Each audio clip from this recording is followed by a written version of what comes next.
जय हिंद। स्वागत है आपका हमारे एक और न्यू वीडियो में।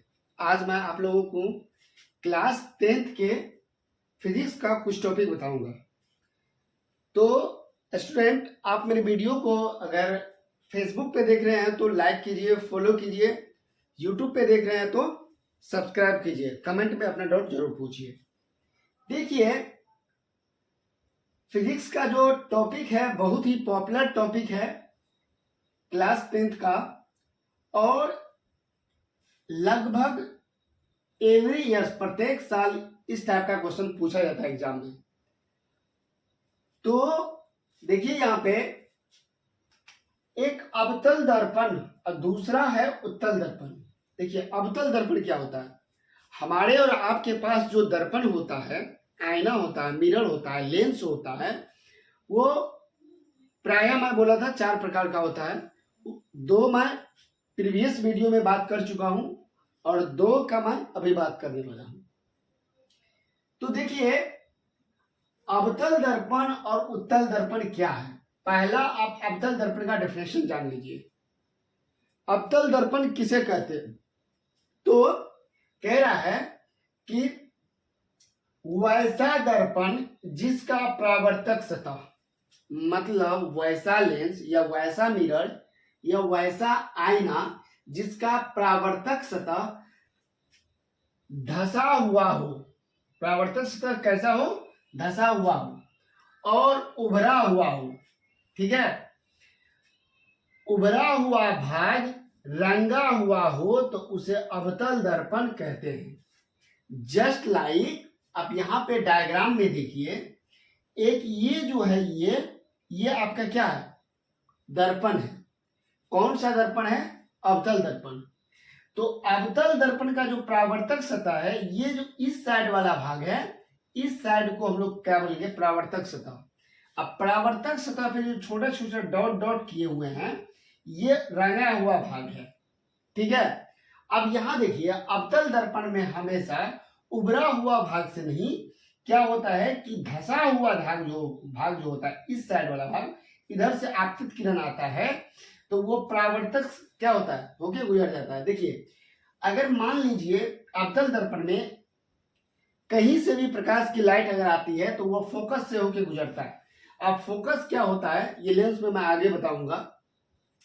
तो यहां देखिए, ये जो है ये लाइन, ये आने वाली प्रकाश की किरण है। क्या है? आने वाली प्रकाश की किरण। ये आने वाली प्रकाश की किरण, ये दर्पण है। कौन सा दर्पण? अवतल दर्पण।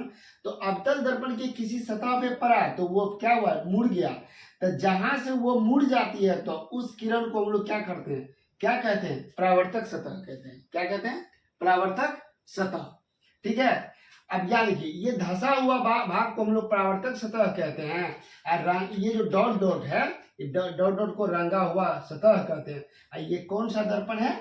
अवतल दर्पण। ठीक है, तो ये अवतल दर्पण का डेफिनेशन लिख लीजिए और लिख करके आप लोग याद रखिए।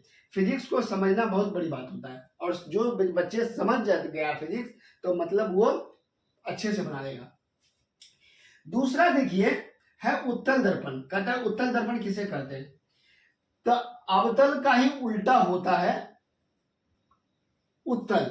जस्ट लाइक यहां देखिए, कहता है कि वैसा दर्पण जिसका परावर्तक सतह उभरा हुआ हो। जिसका परावर्तक सतह क्या है? उभरा हुआ हो, धसा हुआ भाग रंगा हुआ हो, और उसे क्या कहते हैं? उत्तल दर्पण कहते हैं।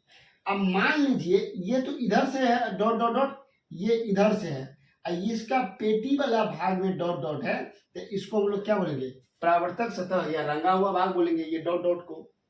यहां देखिए, उत्तल दर्पण में क्या होता है? इसका उभरा हुआ भाग से लाइट आता है, प्रकाश की किरण आता है, और ये परावर्तित हो जाता है। क्या होता है? परावर्तित हो जाता है, तो उसको हम लोग क्या बोलते हैं? उत्तल दर्पण। तो अवतल और उत्तल को अगर आप सिंपल भाषा में आप समझोगे तो क्या होता है कि इसके जो धसा हुआ भाग रहता है अवतल दर्पण में, उधर से प्रकाश की लाइट आता है और परावर्तक सतह क्या होता है? उससे होकर गुजर जाता है। लेकिन यहाँ अवतल दर्पण में हमेशा फोकस से ही होकर गुजरता है। उत्तल में क्या होता है? वो विचलित हो जाता है, मतलब दूसरे रूट से डाइवर्ट हो जाती है। ये बात हम आगे फिजिक्स में बताऊंगा। तो देखिए ये दोनों जो आपका छोटा सा क्वेश्चंस है, ये एग्जाम में आपको कभी कभी पूछ देता है, और ये पूछता ही नहीं है, मतलब लगभग एग्जाम में मैं देखा हूं कि पूछता ही है, छोटा चाहे बड़ा 2 नंबर का हो या 1 नंबर का डेफिनेशन हो, 1 नंबर का ऑब्जेक्टिव हो, पूछता ही है, या 2 नंबर में आपको सब्जेक्टिव के रूप में पूछेगा। तो आप लोग नोट्स बना करके पढ़िए, ठीक है। आज के लिए मैं इतना ही रखता हूँ, मिलते हैं किसी नेक्स्ट वीडियो में, तब तक के लिए जय हिंद।